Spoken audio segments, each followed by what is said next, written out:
గత 5 సంవత్సరాల వైఎస్ఆర్సీపీ పాలనంతా కూడా రైతు వ్యతిరేక పాలనగా, రైతు దగా పాలనగా జరిగినటువంటి పరిస్థితి ఏదైతే ఉందో అటువంటి దుస్థితి నుంచి మళ్ళీ ఒక రైతు ప్రభుత్వంగా, ఒక రైతు మేలు ప్రభుత్వంగా, వ్యవసాయాన్ని కాపాడుకునేటువంటి ప్రభుత్వంగా తెలుగుదేశం, జనసేన, బీజేపీ, ఎన్డీఏ ప్రభుత్వం పనిచేయాలనేటువంటి ఆలోచనతో నిన్న క్యాబినెట్లో చంద్రబాబు నాయుడు గారు ఇచ్చినటువంటి సూచనలతో ఏదైతే ఈ యొక్క సీజన్ ఏదైతే స్టార్ట్ అవుతూ ఉందో, వ్యవసాయ సీజన్ ఏదైతే స్టార్ట్ అవుతూ ఉందో, ఈ యొక్క సీజన్కి ఎటువంటి సాగునీటి ఇబ్బందులు తలెత్తకుండా ఆఖరి ఎకరం వరకు కూడా సాగునీటికి ఎట్లా మనం తీసుకెళ్ళగలుగుతాము, రైతులకి ఎట్లా మేలు చేయగలుగుతామనేటువంటి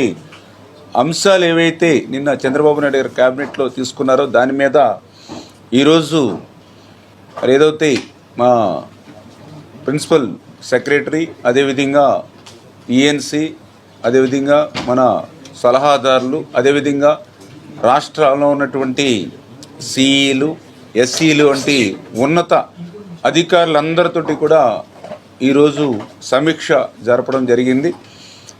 అందులో చాలా క్లియర్గా ఏదైతే ఇమ్మీడియట్లీ రైతులకి మేలు చేసేటువంటి ఏవైతే మనం చేయాలో ఆ పనుల్ని టేకప్ చేయాలి.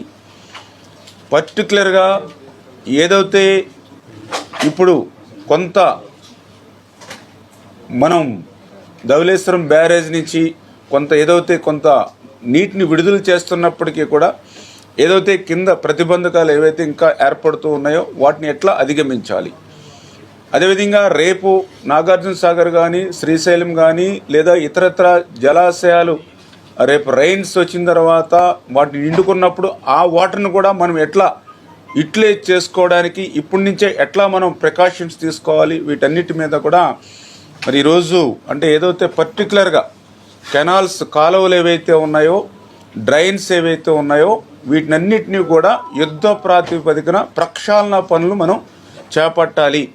అటువంటి ఇమ్మీడియట్లీ రైతులకి మేలు చేకూర్చేటువంటి పనులు ఏవైతే ఉన్నాయో వాటినన్నిటినీ కూడా గ్రౌండ్ లెవెల్లో ఎస్టిమేట్ చేసి అవన్నీ కూడా ఒక్కసారి చంద్రబాబు నాయుడు గారి దృష్టికి తీసుకెళ్ళి, ఎందుకంటే గత 5 సంవత్సరాల నుంచి సాగునీటి మరి ఈ వ్యవస్థని నిర్వీర్యం చేసేసినటువంటి పరిస్థితుల్లో బడ్జెట్లో మరి ఈ యొక్క ఇరిగేషన్కి అన్యాయం జరిగినటువంటి పరిస్థితుల్లో గత 1-2 సంవత్సరాల నుంచి లస్కర్లకి జీతాలు ఇవ్వలేనిటువంటి స్థితి నుంచి, కాంట్రాక్టర్లకు బిల్లులు కూడా చెల్లించలేనిటువంటి దుస్థితి నుంచి, పనులు కూడా ముందుకెళ్ళలేనిటువంటి పరిస్థితి ఏదైతే ఉందో మరి వీటినన్నిటిని దృష్టిలో పెట్టుకుని ఏదైతే ఇమ్మీడియట్లీ రైతులకు మేలు చేసేటువంటి అంశాలు ఏవైతే ఉన్నాయో వాటిని కొంత ఎస్టిమేట్ చేసుకుంటే మరి ఏదైతే చంద్రబాబు నాయుడు గారితో రేపు బడ్జెట్ వచ్చేలోపుకైనా కొంతమేరైనా మరి శాంక్షన్స్ తీసుకుని ఈ పనుల్ని మనం చేపడదామనేటువంటి ఆలోచనతోటే ఈరోజు ప్రత్యేకంగా రివ్యూ తీసుకున్నామనే విషయాన్ని సందర్భంగా మరి తెలియజేసుకుంటూ, అందులో ప్రత్యేకించి ఏదైతే మన వీడ్ అంటే ఏదైతే జనరల్గా ఈ వీడ్ రిమూవల్ అనేది అటు డ్రైన్స్లో కానీ, ఇటు కెనాల్స్లో కానీ ఎప్పుడు కూడా ఏప్రిల్ నెలలో మరి వర్క్స్ ఎస్టిమేషన్ చేసి టెండర్స్ పిలిచి అగ్రిమెంట్లు ఇస్తారు. మే నెలలో పనులు జరుగుతాయి. ఇది ఈ సంవత్సరం కాదు, నా చిన్నప్పటి నుంచి కూడా ఎప్పటి నుంచి కూడా తెలుస్తున్నటువంటి పని ఇది. కానీ దురదృష్టం ఇది జూన్ నెల.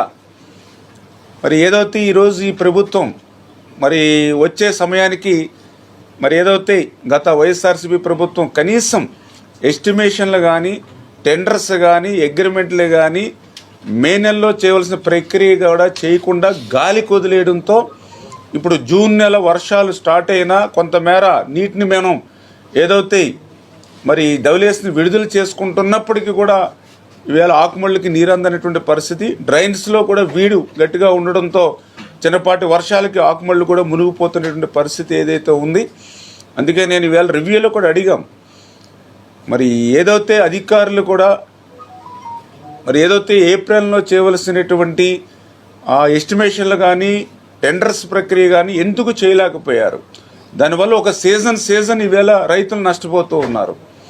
ఇది ఏదైతే వైఎస్ఆర్సీపీ ప్రభుత్వం చేసిన తప్పిదానికి మీరు మాత్రం ఎట్లా సహకరించారని చెప్పి వీళ్ళ అధికారులను కూడా అడిగితే వాళ్ళు కూడా సమాధానం చెప్పలేనిటువంటి పరిస్థితుల్లో నిధులు లేవని, టెండర్లకు వేసిన కాంట్రాక్టుదారులు ఎవరో ముందుకు రావట్లేదనేటువంటి మాటలు చెప్పారు. అవన్నీ పక్కన పెట్టి కనీసం మీరు ఎస్టిమేషన్ టెండర్లు చేసి మీ ప్రక్రియ మీరు చేయాలి. మరి అటు జగన్మోహన్ రెడ్డి గారి ప్రభుత్వం గెలుస్తుందో రాదో తెలియదు, కానీ 8వ తారీఖున విశాఖపట్నంలో ప్రమాణ స్వీకారం చేస్తానని దానికి ఏర్పాట్లు అయితే చేసుకున్నాడు. కానీ ప్రతి సంవత్సరం సీజన్లో చేయవలసిన పనులకు మాత్రం ఏర్పాట్లు ఎందుకు చేయలేదని చెప్పి ఈరోజు సమీక్ష సమావేశంలో కూడా డిస్కషన్ చేయడం జరిగింది. అంటే జగన్మోహన్ రెడ్డి కానీ వైఎస్ఆర్సీపీ ప్రభుత్వం కానీ వాళ్ళ రైతుల మేలు కంటే కూడా వాళ్ళ అధికార దాహము తప్ప వేరేది ఒకటి నాకు ఈవేళ ఆ రివ్యూలో కనిపించినటువంటి పరిస్థితి. అందుకే ఆ గత ప్రభుత్వం చేసినటువంటి తప్పిదాన్ని కనీసం సరిదిద్దడానికి యుద్ధ ప్రాతిపదికన ఇప్పుడే ఇమ్మీడియట్లీ షార్ట్ టెండర్స్ అయినా పిలిచి వితిన్ 10 daysలో అయినా సరే ఆ యొక్క వీడ్ రిమూవల్ ఏదైతే ఉందో దాని యుద్ధ ప్రాతిపదికన చేపట్టి ఆ రైతులకి మేలు చేకూర్చేటువంటి విధంగా చర్యలు తీసుకోమని స్పష్టంగా వారికి ఆదేశాలు ఇవ్వడం జరిగింది.